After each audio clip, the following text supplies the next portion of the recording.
All right guys, welcome back to the infamous project, and here we have another parts car. This one, and if anybody says, oh, you can save this, well, I'm just gonna ignore you. The other car that I did the other video on was in a lot better shape when you compare it to this one, and that car is definitely going to be helping out to some of the other projects that I have. But this guy, I just picked it up last week. It was actually out of Louisiana, and the poor gentleman that owned it, somebody ran him off the road. They never caught them. They disappeared, vanished, and you can see this car didn't do so well, and it could have been a lot worse off for him. My understanding is that his jaw was wired shut, and you know, he probably suffered some abuse and some bruises and everything else to go with whatever happened with his jaw. So very fortunate for him that he's okay, or that he's gonna be okay, and very unfortunate for this poor 1993 GT. You can see it still runs and drives, and I actually drove it off the trailer. So these two front wheels, or tires I should say, were flat on the trailer when the car showed up, and the tow truck driver was like, man, we're gonna have to pull that off. Do you got a truck here? I'm like, I got a truck, but I have faith that I'll be able to get this car running. And I wish I had the GoPro. The problem was that it was late, it was dark, and you know, the driver was running late as well, so he was trying to get on his way. But you could imagine, I'll tell you guys the story. So he rolls up, gooseneck trailer, the car's at the front, so he had already dropped off the car that was behind this one, and I'm like, no problem. I run, I grab the jack. I had 2 extra ponies, and I jack up the driver's side, swap the wheel out, so we got a good, you know, wheel with tire that's holding air. The rears are generally okay. Now the passenger side, for whatever reason, when I jacked the car up, I took the wheel off, I went to put the other pony on, and it wouldn't go on. It wouldn't clear the hub. And I've seen that with a couple rotors before. It's just like that hub's a little bit too big, and unfortunately you can't get your wheel on. So I actually went and grabbed a rotor that I had, so I pulled the caliper off, swapped the rotor real quick, got that wheel and tire on. Car had no battery in it. He's just like, man, you think this thing's gonna run? So I grabbed the battery out of the old farm truck over there, slam it in, turn the key forward. I could actually hear the fuel pump relay turn on, but the neutral safety switch was not working, so it just wouldn't turn over. So short out the starter solenoid, the thing fires right up. Tow truck driver just thinks like I'm a magician or something. But yeah, so I managed to drive it off the trailer. The brakes aren't very good, and you know, this poor car is rough. So in the grand scheme of, you know, Gearhead 704, let's do a little cinematic on this car.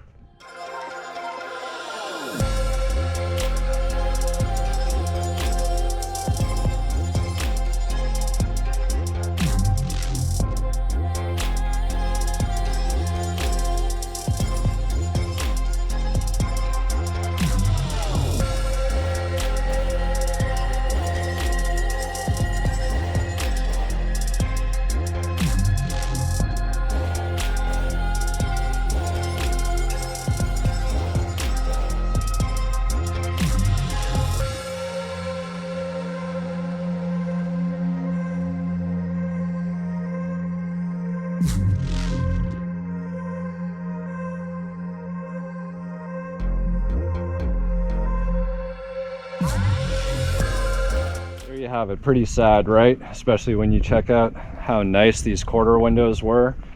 I think this might actually have been an original paint car, but you can see whatever happened. I sort of feel like the car might have like flipped up on this side or rolled up on this side into the ditch wherever he got run off the road, you know, just by the impact of this fender and on the windshield and pillar here. It's almost got an angle like an ASC McLaren now. That would open if I pried that. Man, just so unfortunate. Oh, we got a nice, got a whole bunch of nice opal gray interior here. Interior is actually not that bad. That door panel, I don't know if it's a little buckled from the door there, but it's torn. So that'll be no dice, but Passenger seat isn't bad. The rear seats are actually in really nice shape. Actually got a cargo cover hiding in the back there. You know, clearly the motor runs. There was newer KYB struts in the front that I'd noticed when I swapped the wheels last night. So we got those. Looks like we got some BBK shorties, and they are equal length, so that never hurts to have. Let's see if there's actually water in here. Oh, look at that. The rad didn't even, I thought for sure that this rad would have got punctured in this adventure. But apparently it's still holding coolant. I did check, and that was the first thing before I started this car up. I should have said that. I made sure that the clutch fan was spinning freely, although if it had hit anything, I'm sure it would have broke off much earlier. But man, look at all the grass and dirt and everything else up here. It's so unfortunate. Well, oil looks reasonable. Could have been extra black, but it's not. Okay, you got some bolt-on subframe connectors. Man, look at how clean this floor is. This is such a tragedy to this car. Oh man, looks like a makeshift off-road H-pipe. The old Clifford alarm. These are always nice to find when they're nice and clean like that. Oh, we got the title. 93's power seat track. Now, okay, it's going up. Can't get it to go forward.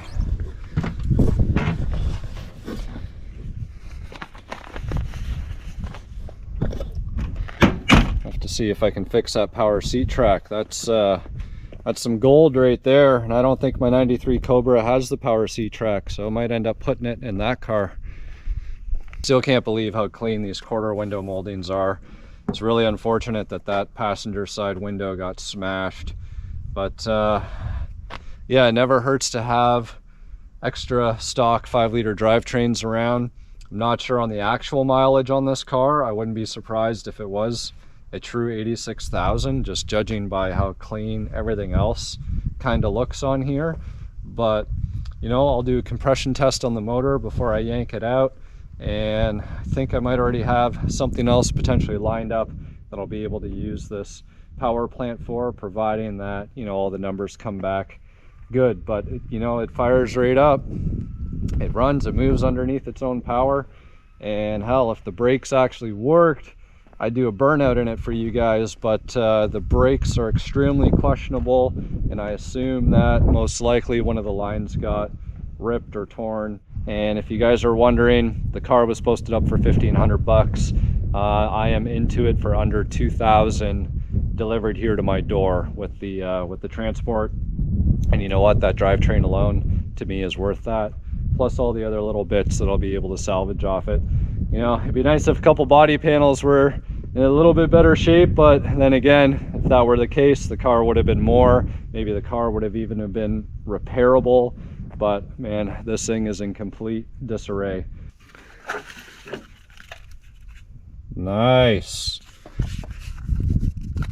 Too bad the wiper motor cover, is that laying around here somewhere? That was a 93 thing where these got had covers on them.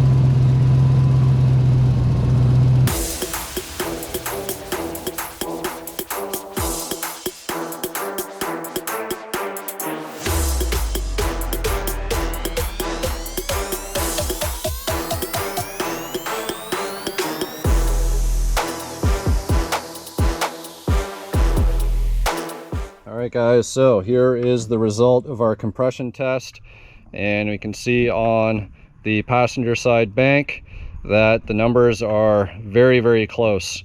That guy was lower initially, and then I threaded in the compression tool a little bit further the second time. Again, you always want to make sure you check the seal on the end. There's a little O-ring here, and you don't want air going by, because if you do, then your compression reading is going to come out less. So everything's good here. Now on the driver's side, you can see number 5, and I tried this one out twice. It's about 136. So here we go. These are all the numbers. Here's our highest one, right? 150. So 150 at 10%, right? That's going to be 15 psi. So we want to make sure that we don't have any cylinders that are less than 135. So if we subtract 15 from 150, that's going to equal 135. So that's going to be a 10% variance, which is pretty much the standard or the norm, especially with a motor that's got a little bit of miles on it. You want to make sure that you're not below this mark. And in this case, our lowest one was 136. So we're just below this, which is good, which in my opinion, in terms of an OG original 5.0 motor, this motor's probably got a lot of life left to give. And another thing that you guys want to do is just check the spark plugs, right? You know, you want to make sure that they're almost like a nice little browny beige color, that they're not, you know, completely white, or they're not covered in oil and completely black, which would mean, you know, burning oil or burning way too rich, or, you know, in the sense of being all white, leaning out, or any of those things. You can see I did break one plug when I was taking out that cylinder number 4, just because of the equal length headers. You know, you got to be careful sometimes when you're taking those out, especially you got aluminum heads. If I had aluminum heads, I wouldn't have been so careless, because if, you know, you have your socket on and it's a little cockeyed or a little sideways, or it ends up resting against your header, and you start unthreading or loosening that spark plug out, and you got some little bit of twist going on from your socket or extension or ratchet resting on one of those headers, you're going to end up stripping the threads in your aluminum heads. The iron heads, you don't have too much to worry about, other than potentially breaking your ceramic like I did here. So I don't know, I'll find an extra plug I got kicking around and jam it in, just to make sure that all the holes are filled. And this motor is pretty much good to come out, guys. The oil looks good. Again, the coolant wasn't lost, which means, you know, we don't have to worry about, you know, an overheating condition or anything like that. The motor might have ended up resting on its side. I'm sure the car stalled and died before it did so. And again, all of our compression numbers look good here. So note to anybody who's parting out cars, or that has motors that they're pulling out, man, just go ahead and do this, especially when you have the ability to crank the motor over, because it's going to give, you know, whoever ends up with the motor that's buying it, or even for your own knowledge of what you might be putting that thing into, you get peace of mind of knowing that your motor is within spec and is should last for quite a while. I was peeking down there and I noticed this car actually does have underdrive pulleys on it. So you can see the smaller crank pulley, the larger diameter water pump pulley, and then the larger diameter on the alternator here. So this is sort of like your OG 1990s, you know, starter kit in terms of performance. So we got underdrive pulleys, we got equal length shorty headers, a makeshift off-road H-pipe. I think there's some Flowmasters in the back, a cold air intake. I'm assuming there's probably a shifter in this thing. You know, we got the B&M T-handle. That's got 90s written all over it. And yep, there it is, guys. Short throw shifter with the stops. And the only other missing link is, does the car have gears? Which, when the car is up in the air, can rotate the drive shaft, mark the pinion, and mark the drum in the back, and see how many rotations it takes for the drum to do one full revolution. And we'll be able to figure out the rear gear ratio and the diff. So other than that, I'm pretty happy with the buy. I already might have a car lined up that this motor is going to end up going into, so be sure to stay tuned for that. This stuff is kind of fun and kind of cool. It's hands-on. It's stuff that anybody can really do. And I know there's a lot of guys out there that deal with the part out game. Please don't message me for onesie twosie parts. I just want to say that now, because when I posted the other car, people started reaching out like, will you sell this? Will you sell that? Guys, I am not in the part out business. I get these cars so that they can donate to other projects that I personally have, and that it's always good to have 1 or 2 cars laying around, so that, you know, if I'm missing a clip or I'm missing a screw or I'm missing a seal or something that I can run to and grab it, or even reference. You know, as much as I know, sometimes I forget where certain things go and, you know, need to double check. So thank you guys again for all your support, especially if you're still tuned in this long into the video. I really appreciate your support, and we'll see you next time on the Infamous Project. You know the drill, box of tools. Should be just about everything we need to get this 5-liter out of here. So I've drained the radiator and that's nice and empty. It's nice to let that sit for a while, because it's like no matter how much you try and drain, and you're gonna see there's gonna be water that's still gonna come out of this block when it gets pulled anyways. But same old drill. I will be kind of draping the AC over off to the side. We will disconnect the exhaust from the heads and get that upper intake off, and we'll drop the power steering pump that will stay in the car, but everything else will come out in one piece, sort of like this motor did. So without ado, let's get wrenching at this thing, get this thing out of here. All right, so I am going to time this one. It is 3:43, and I just gotta go get a bar so I can actually get the belt off of the accessory drive. So we'll call it 3:44.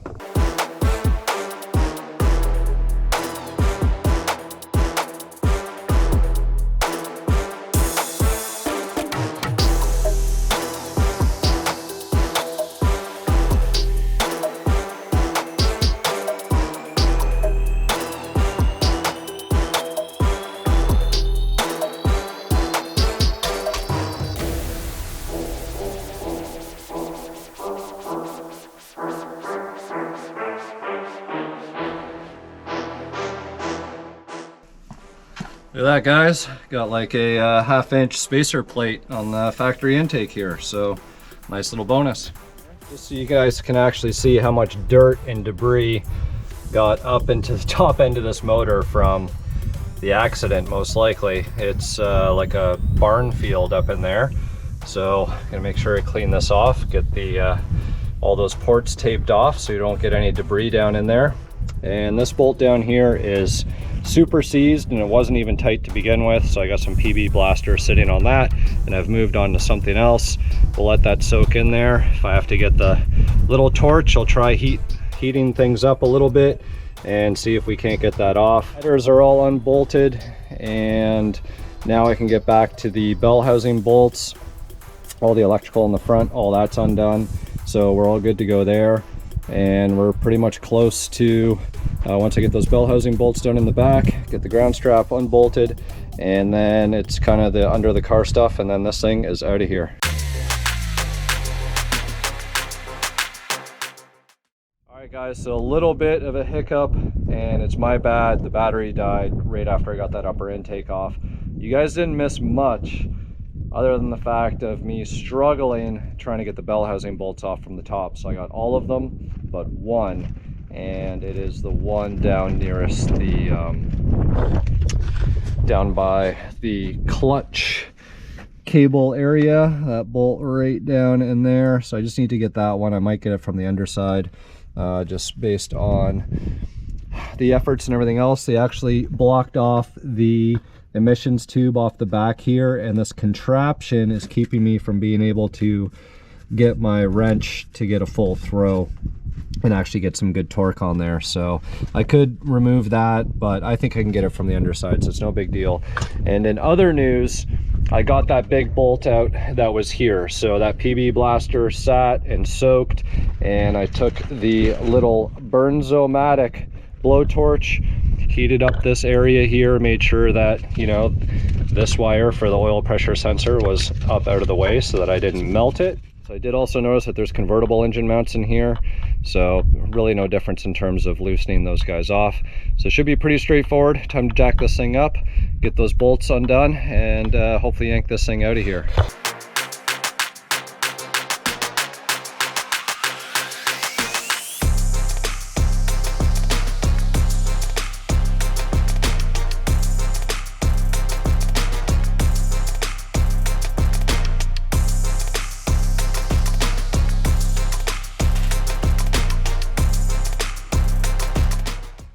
Never fails, always just shy underneath 2 hours every time that I'm trying to get these things out. You know, you just hit a couple roadblocks and a little twists, a couple turns, and it'd be different if this motor was a fresh install and everything else. But one thing that I did notice is that this isn't the original 93 motor. This is actually something that would be from 91 or older. And the reason why is if we actually look at these head bolts, notice that they don't have a flange on them. They're just kind of like a solid head bolt. So the flange would sort of seem like there's a washer underneath this, and it doesn't have those. And the ones with the flange are torque to yield bolts that you can only use one time because the bolts actually stretch. And these guys are just a solid straight up bolt, and you can actually reuse these. If you're changing your head gaskets or you're rebuilding your motor, you can actually reuse these head bolts as long as you know you hit your torque specs and everything else. So not sure what this motor came out of, but like I said, it is not out of a 93. Probably explains why there was a couple little mods like the pulleys, the spacer plate between the upper and the lower intake. I haven't investigated the clutch here. It doesn't really look like anything fancy, although I did notice there is a firewall adjuster that is installed up there. But you know, these cars are old, so chances are the clutch has been done at some point. And another very interesting thing that is sitting behind this transmission, well, two things. If you actually look at this transmission a little bit more closely, you're going to notice that there's a weird plate on the top. And if we look at it even closer, that is a Tremec, guys. Not a bad deal. We scored ourselves a Tremec transmission, and behind it there's an aluminum drive shaft. So this parts car is getting a little bit better and better as time goes on. So you know, we got a pretty solid motor here that has good compression. You can see how dry it is. You know, there's no oil leaks or anything here. This block, the heads, everything, there's a little bit of rust scale, but that's to be expected because, you know, these weren't painted from factory. So we have a clean, dry block that has within spec compression. Little bit, maybe a little bit of seepage up here on this front timing cover seal. But you know what? I'd redo the gasket for the timing cover. I'd redo the water pump, oil pan gasket, you know, cleaning things up, making it look all nice. But other than that, guys, everything is looking not too bad. I'm trying to see here if that's maybe an aftermarket Felpro head gasket or what. Looks like that's been changed. So maybe this is a rebuilt motor. Who knows? It's one of those mysteries, guys. Mystery motors. And you guys know that I love me a nice mystery motor, especially when the numbers and everything come back good. And you know what? It'd be awesome if there was like a B cam in it, but based on the way that it was idling, doesn't sound like there's a cam in there, unfortunately. But you know what? I'll take the Tremec, I'll take the aluminum drive shaft. Now we just need to investigate the rear diff and see if there's any gears in it. So there you go, guys. This thing is well on its way to getting its parts stripped off of it, to give life to some other Fox bodies. And that's going to be pretty much a wrap for this car. Hopefully you enjoyed it. You guys asked for it in my Instagram poll. I was actually surprised so many people showed interest in wanting to see a video on this car, but there you go. So I got this car last night. Hasn't even been 24 hours. Motor's out, full assessment of everything, and it's pretty much inventory at this stage. So stay tuned to the next episode of the Infamous Project. Tons of content coming your way. We'll see you guys next time.